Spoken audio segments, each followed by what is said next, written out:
Thank you for joining me. Hey, listen, what I'm about to share with you is some personal things I'm going to share, but I'm going to all pull it back around to this theme, removing the quit option. I'm going to ask you one question. Have you ever felt like you just wanted to quit? Your workplace is so bad, you want to quit. The trial you're going through is so bad, you just want to quit going to church. You're so distraught with spiritual problems and it feels like God isn't answering that you just want to kind of give up on God. Now, I believe every person watching me has had that moment. David went through so much that he said this, I would have fainted. In other words, I'd have just given up if I did not believe I would see again the goodness of the Lord in the land of the living. David said, I am weak this day, though anointed king. And I can take you through the scripture and show you so many people that were on the verge of quitting. You know, even Simon Peter, when he found out he had denied the Lord and the rooster crowed 3 times, it said he went and wept bitterly. He repented because he wept bitterly. And Jesus is going to the cross, so he doesn't have time to even go say to Jesus, I'm sorry for this. So I really believe Peter was on the verge of quitting because Jesus said, I prayed for you that your faith would not fail. So I want to share a couple stories about me. I think people love us because they say, Perry, you've always been very open with us. You've always been open. You're one of the few preachers that talk about your trials and what you've been through.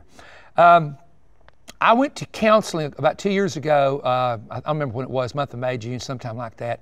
And a clinic that helped me physically. My A1C was, if I remember, it's about 13. My blood pressure was at stroke level. I had experienced, and people have not heard me talk about this, but I had a nervous breakdown, a physical nervous breakdown, and I'm not proud of that, but I'm sharing this because people look at someone like me and you're strong and you're having conferences, you're running all over the place, but I burnt myself out, and I felt it coming. But I had responsibilities of 3 ministries. I had responsibilities of a schedule, book writing. I did a 1 million word commentary on the Bible with no help at all. I had a contract for 7 books to write. I had 150 messages a year I was doing all new with PowerPoint, many of them. We also did 40 messages a year for Israel. I did not have a life. I literally lived at a computer. I didn't even go to lunch. I would forget by 3 o'clock, I said, I haven't even eaten. Okay, that's bad. That's my fault to live that lifestyle. So it all built up and everything. But one of the problems that I've had that I found out is I have an autism. Now, you would never know it because I can sit at a camera and preach all day. But if you put me in a room with people I don't know, I do not want to eat. I don't want to talk. I want to go in a corner by myself. When we have company at the house, people we know, I'll go to my room and Pam will say, Pam, why did you do that? Why? I said, Pam, I don't want to talk to anybody. And we now understand it's Asperger autism. Asperger, I think is the proper pronunciation there. So those of you that have this or have a child with this, you understand what I'm saying. When I first got called to preach, we didn't have phones back then, so you took a map and you took the letter from the pastor and you would drive. And I would go into the most deepest, darkest depression because I did not want to talk to people, stay in homes of people I did not know. I hated it. I loved the ministry. I loved preaching. I could get up and preach to anybody all day long. Meeting people I didn't know. I had to stay in a home. So you know what I would do? I literally would tell them I was fasting. Now I'm telling the truth. And not eat all day just to keep from going to the table. And I knew something was wrong, but I didn't know what it was. I mean, it took me, I think I was in my late 50s before I was diagnosed with this. Okay. When you have something like this, combined with an attack of the enemy, combined with attack and assaults from people, your tendency will be, this is not worth it. I'm just going to quit.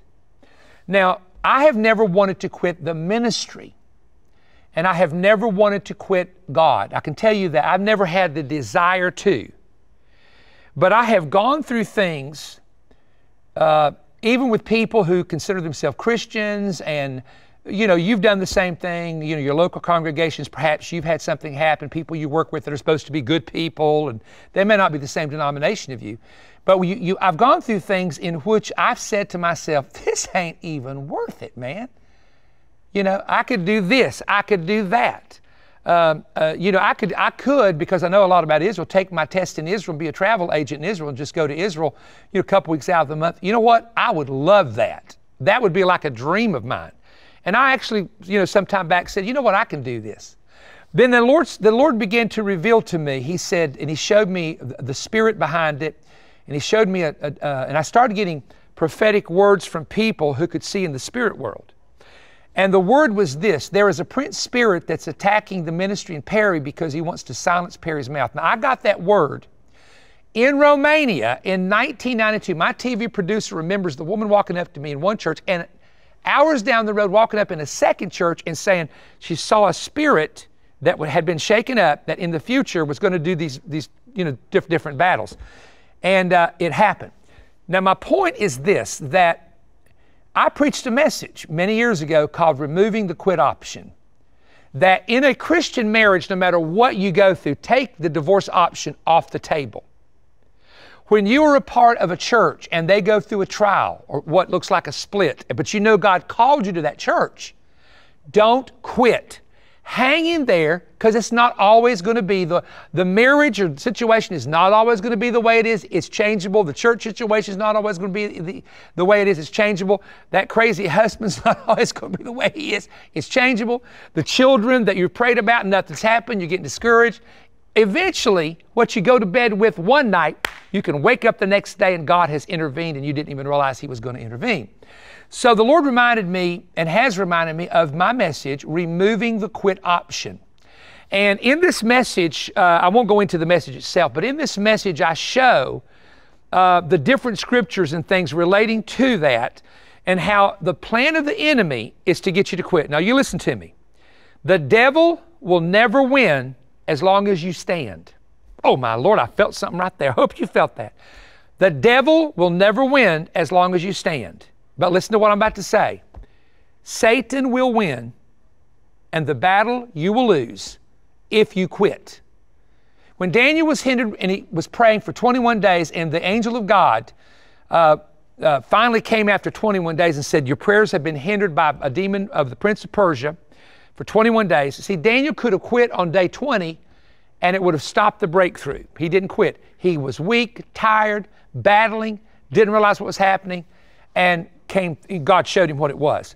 My word for you today, and you're looking at someone that has had a worldwide ministry, and I've had different types of attacks, different levels of attacks, different levels of assault. Some have been self-invited, some have been uninvited, some have been by people, some have been by demonic prince spirits. We know that. But what I've learned to do is get away with God, get away from people, get away from the internet, the noise, the chatter, the craziness.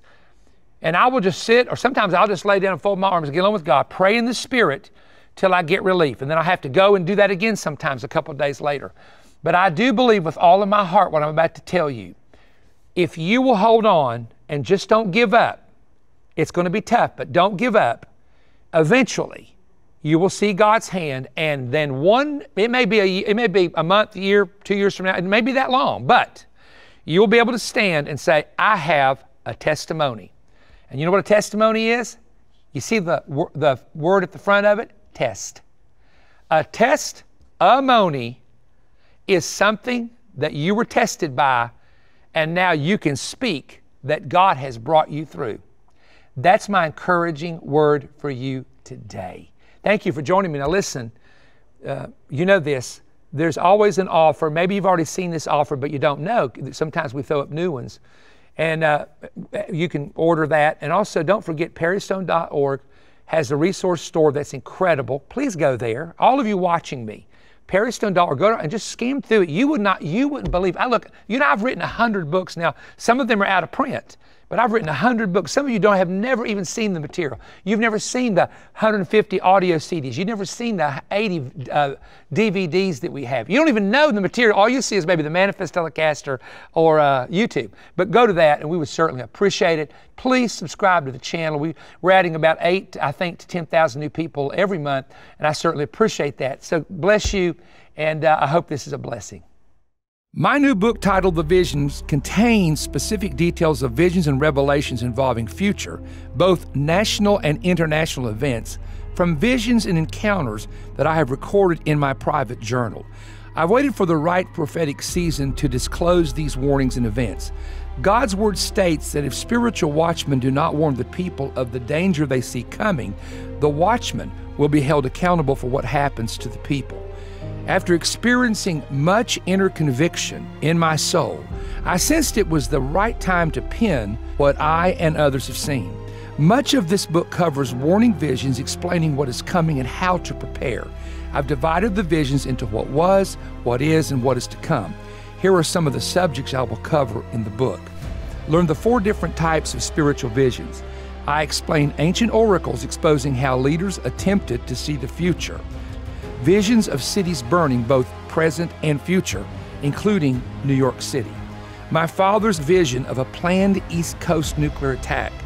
Also, my recent visions concerning cremation ovens. I experienced a vision of a frightening assault on a public school that I want to share with you.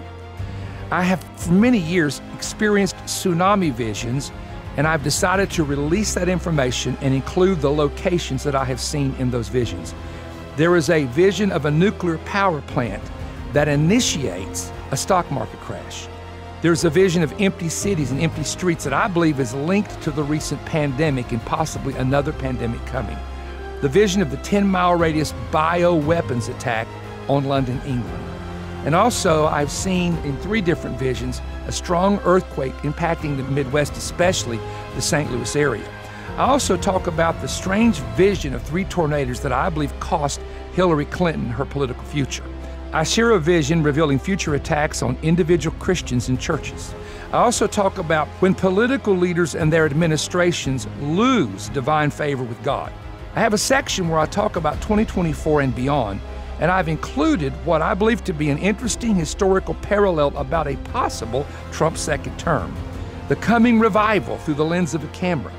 One of my favorite chapters that's going to be very helpful to you is this: 10 rules and wisdom principles for surviving and thriving at the end. The book also has important instructions for the reader to follow. When you order this new book, I'm also including my 2 audio CD teaching, The Battle of the 2 Marks, which exposes the future mark of the beast and explains the mystery of the seal of God, both which are alluded to in the book of Revelation. Get the new book and the audio CD now for your donation of $35 or more. Ask for offer VS 141. You can order at perrystone.org or by calling toll-free 1-888-21-BREAD or mail your order to Perry Stone, P.O. Box 3595, Cleveland, Tennessee 37320. I hope every prophetic student, intercessor, and those interested to know what is ahead will take time to order this new spiritual resource. I've written this in the fear of the Lord, but I believe it's now the time to release the messages. A remnant is now waking up and preparing. What about you? If you enjoyed this YouTube content, there's an important website you should know about: perrystone.org. Perrystone.org is an essential resource for the latest books, audiovisual presentations, and digital products from Perry Stone Ministries. Resources that cover the same kinds of topics discussed in the program you just watched.